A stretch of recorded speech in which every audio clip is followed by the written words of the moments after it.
Good morning, guys. Today we are going to start the part 3 of Principle of Management. बच्चों आपको बता दूं मैं कि लास्ट लेक्चर में हम लोगों ने पार्ट 1 किया था और हम लोगों ने पार्ट 2 किया था। प्रिंसिपल ऑफ मैनेजमेंट में पूरा 14 प्रिंसिपल ऑफ मैनेजमेंट है हेनरी फेयोल के। तो एक वीडियो के अंदर या दो वीडियो के अंदर बनाना इसके लिए बिल्कुल पॉसिबल नहीं था, इसलिए मैंने 3 वीडियो इसका बनाया। लास्ट हमारा थर्ड पार्ट है प्रिंसिपल ऑफ मैनेजमेंट का। I'm extremely sorry for that because from so many days I didn't uploaded the video. So today I'm going to upload the lecture of Principle of Management part 3. That's a very important question as per your board examination. Okay, so without wasting any time, now I'm going to start the lecture. So it's my request to all of you, please sit at your home by a book, pen, pencil, scale. Okay, and please use the earphone while listening to this lecture. Okay, so now we are going to start the lecture 3 part 3 of principle of management. Okay, तो principle of management में हम लोगों ने बच्चों we done with the 10 points. Today we'll start the point number 11, principle of equity. Equity मतलब क्या होता है? Principle of equity. इक्विटी मतलब क्या होता है? समानता, सेम, उसको बच्चों हम क्या बोलते हैं? इक्विटी। ओके, आगे management should be fair as well as friendly to the subordinate. बच्चों सबॉर्डिनेट को अंडरलाइन करो। सबॉर्डिनेट मतलब होता है वर्कर और एम्प्लॉय।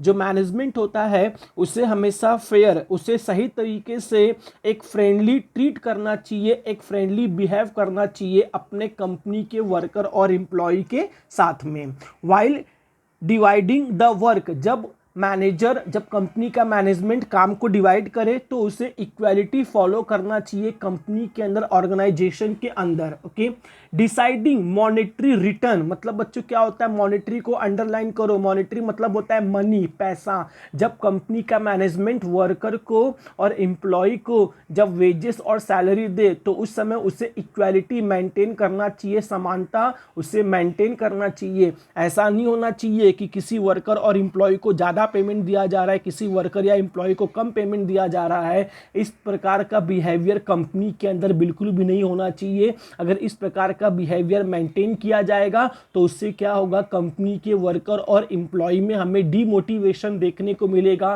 कंपनी के वर्कर और एम्प्लॉय का प्रोडक्टिविटी अफेक्ट होगा और कंपनी का जो प्रोडक्टिविटी है, जो प्रॉफिट है, बिल्कुल भी वो बढ़ने वाला नहीं है। There should not be any discrimination. Underline करो, डिस्क्रिमिनेशन मतलब क्या होता है? भेदभाव। कंपनी के मैनेजर को, कंपनी के मैनेजमेंट को कभी भी वर्कर और एम्प्लॉय के बीच में डिस्क्रिमिनेशन, भेदभाव कभी भी नहीं करना चाहिए। बिटवीन द एम्प्लॉय मतलब ये जो प्रिंसिपल ऑफ इक्वालिटी है ये हमें क्या बताता है कि कंपनी का जो मैनेजर है, कंपनी का जो मैनेजमेंट है, उसे हमेशा इक्वालिटी मेंटेन करना चाहिए। उसे कभी भी डिस्क्रिमिनेशन नहीं करना चाहिए, भेदभाव नहीं करना चाहिए वर्कर और एम्प्लॉय के बीच में। Okay, it is also suggest underline करो, बताना, एडवाइस देना, सलाह देना, उसे बोलते हैं suggested. Okay, it is also suggested that the remuneration should depend on department but at the level on which employee are working।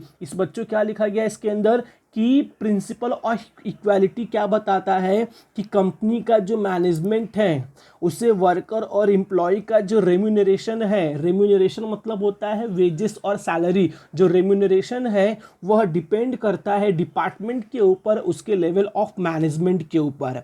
The employee working at the same level but in different department should be paid same wages. Company के जो worker और employ हैं भले वो अलग अलग department में काम कर रहे हैं, लेकिन अगर उनका लेवल सेम है तो उनका सैलरी और वेजेस सेम होना चाहिए, उसमें किसी प्रकार का डिफरेंस नहीं होना चाहिए। बच्चों फिर से बता रहा हूं मैं कि प्रिंसिपल ऑफ इक्वालिटी मतलब क्या होता है कि कंपनी का जो मैनेजमेंट है उसे इक्वल, उसे सही तरीके से ट्रीट करना चाहिए हर वर्कर और एम्प्लॉय के साथ में। कंपनी का जो मैनेजमेंट है उसे काम को डिवाइड करते समय, काम को देते समय इक्वालिटी मेंटेन करना चाहिए।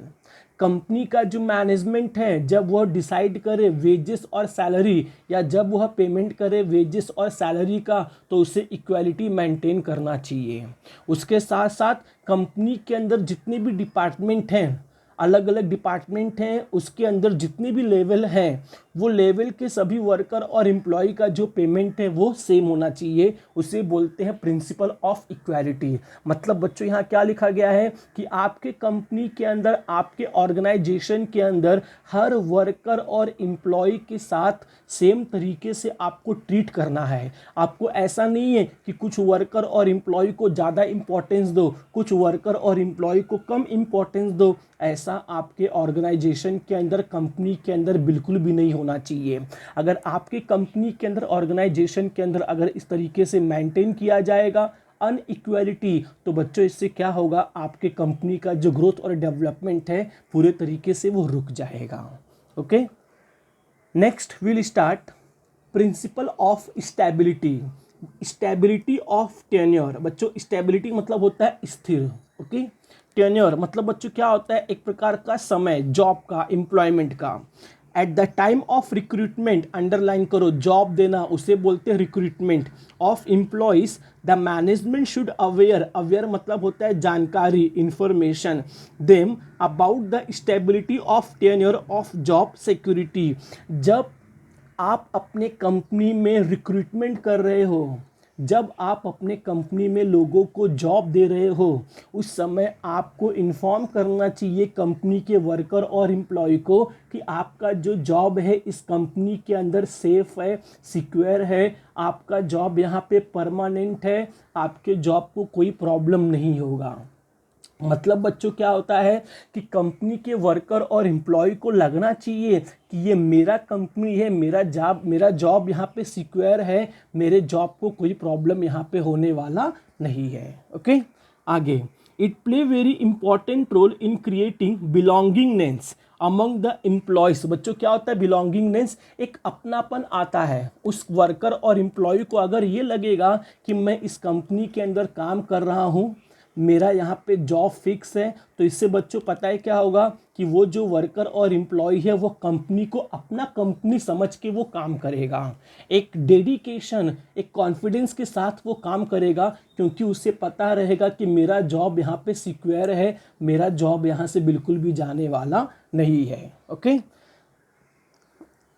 Insecurity in job always affect the efficiency of employees. बच्चों अगर वर्कर और एम्प्लॉय को ऐसा लगेगा कि उनका जॉब यहाँ पे इनसिक्योर है, अगर कंपनी के वर्कर और एम्प्लॉय को ऐसा लगेगा कि उनका जॉब यहाँ पे इनसिक्योर है, उनका जॉब यहाँ पे सेफ नहीं है, तो उससे बच्चों क्या होगा, एक बहुत ज़्यादा प्रॉब्लम देखने को मिलेगा कंपनी के वर्कर और एम्प्लॉय के अंदर। उन्हें हमेशा एक टेंशन बना रहेगा, कभी ना कभी कंपनी का मैनेजमेंट हमें वह जॉब से निकाल देगा। तो बच्चों इस तरीके का फीलिंग कंपनी के वर्कर और एम्प्लॉय के दिमाग में बिल्कुल भी नहीं आना चाहिए। कंपनी के वर्कर और एम्प्लॉय को लगना चाहिए कि मैं इस कंपनी में काम कर रहा हूं तो मेरा यहाँ पे जॉब सिक्योर है, मेरा जॉब यहाँ पे सेफ है, कंपनी मुझे यहाँ से कभी भी निकालने वाला नहीं है। ओके, नेक्स्ट बच्चों point number 13, the last second point, principle of initiative. बच्चों इनिशिएटिव को अंडरलाइन करो। आप लोग ये मत समझना कि मैं आप लोगों के पास नहीं हूँ, या आप लोग ये मत समझना कि आप मेरे पास नहीं हो। इसलिए बच्चों जो भी हार्ड वर्ड्स हैं उनका आपको मैं मीनिंग आपको लिखा के दे रहा हूँ। Okay, done.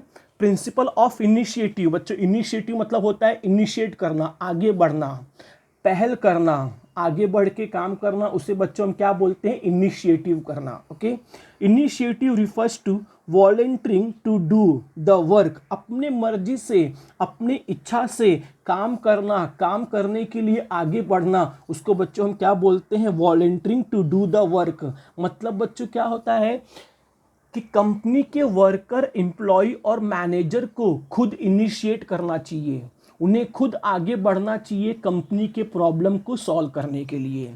इनिशिएटिव मतलब क्या होता है कि कंपनी के जो वर्कर, एम्प्लॉय और मैनेजर हैं उन्हें खुद एक नया प्लान, एक नया पॉलिसी बनाना चाहिए ताकि कंपनी को मार्केट में ठीक तरीके से सक्सेस मिले। अगर कंपनी किसी प्रॉब्लम में चल रहा है तो खुद वर्कर, एम्प्लॉय और मैनेजर को नया नया टेक्निक, नया नया मेथड ढूंढना चाहिए उस प्रॉब्लम को ठीक तरीके से सॉल्व करने के लिए। वर्क इन इनोवेटिव, इनोवेटिव मतलब होता है नए तरीके से, समथिंग न्यू, कुछ नया करना, उसको बच्चों हम क्या बोलते हैं, इनोवेटिव। ओके बच्चों, आप लोग वर्ड का आप लोग मीनिंग लिख के रखो फटाफट। Okay, initiative refers to volunteering to do the work. बच्चों इनिशिएटिव मतलब क्या होता है, अपने मर्जी से आगे बढ़ना। इन इनोवेटिव वे, एक नए तरीके से काम करना। The freedom to work and think on new idea, encourage, बढ़ावा देना, उसको बोलते हैं एनकरेज करना।